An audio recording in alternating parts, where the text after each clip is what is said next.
This whole thing about the currency that is used to trade in the world, that decision is about undermining China.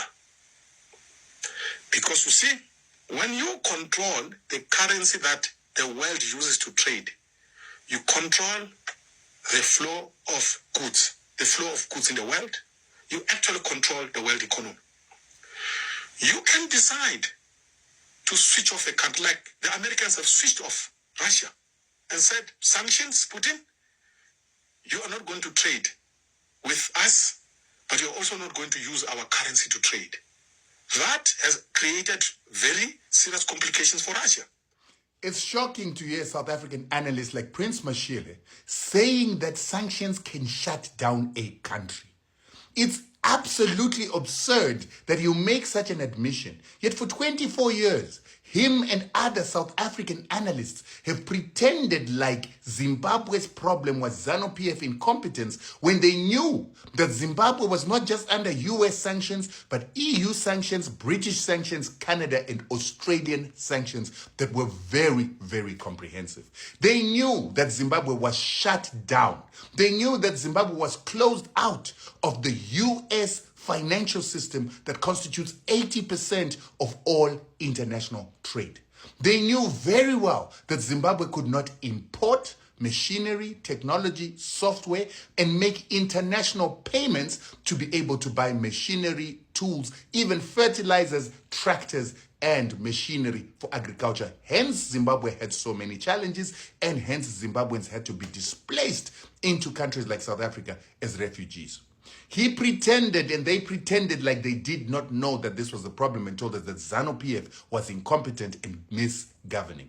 But how do you say that a country that survives 24 years of US, EU, Canada, Australian sanctions is incompetent, yet the Boers fell in just 6 years of sanctions, even though the West were supporting them through those sanctions? The Rhodesians fell after just 13 years.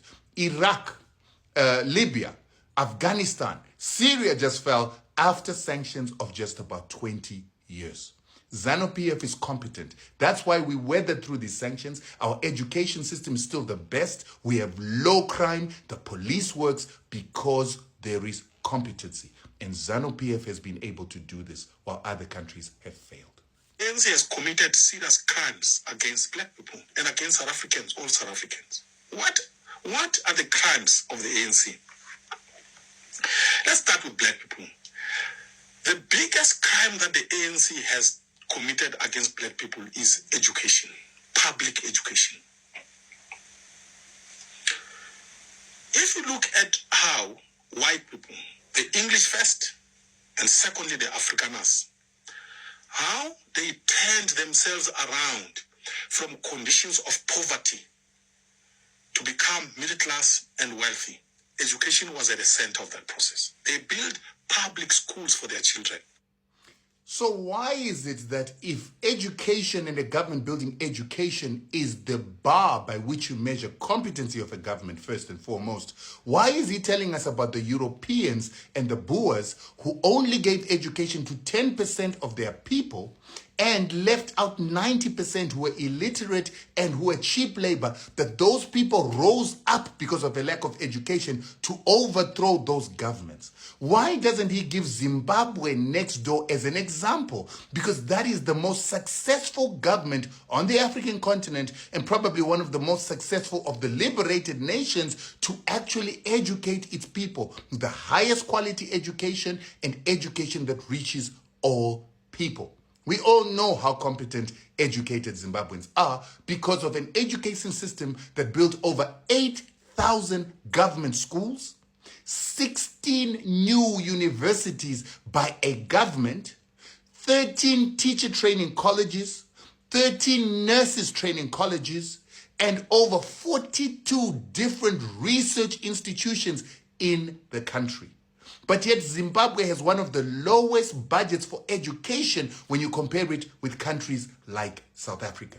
Why don't you give Zimbabwe the credit? Instead of going around making it sound like the Zimbabwean government is incompetent, it's clearly competent, hence it has educated its people better than anyone else on the African continent. Second failure of the ANC is this. Is the failure to add a significant component to the South African economy, a component that would provide work for black people.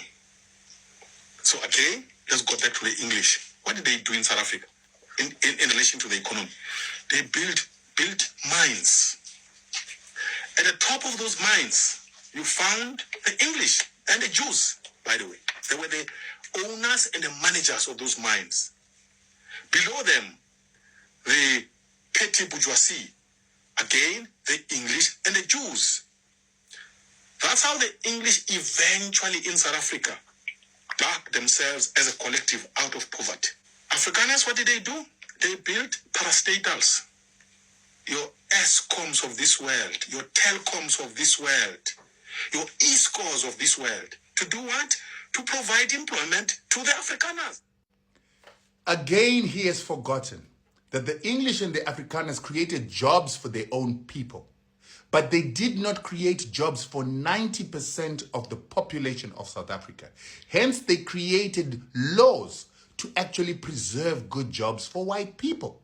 Then they left out black people to be slaves, and those people rose up and overthrew those governments because of their corruption and incompetence. Zimbabwe next door was able to take land, put it in the hands of its people. It was able to take banks, put them in the hands of its people. Take mines, and today Zimbabweans are the biggest gold miners, black gold miners on the continent. They're the biggest black gold mining owners. They're the biggest black land owners. They are the ones that are also producing diamonds, platinum, and other precious metals in the country because of empowerment. This empowerment is the reason why Zimbabwe was put under sanctions, is the reason why South African white media badmouths what Zimbabwe has done, even though Zimbabwe now has the biggest steel and iron mill in Africa, bigger than anyone found in South Africa.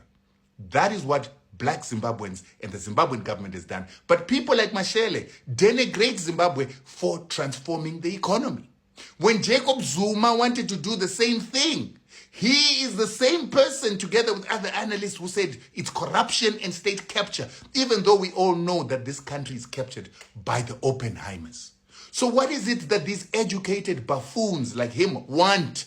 Because they denigrate when the ANC wants to transform. They denigrate when Zimbabwe has transformed. They denigrate when black people control the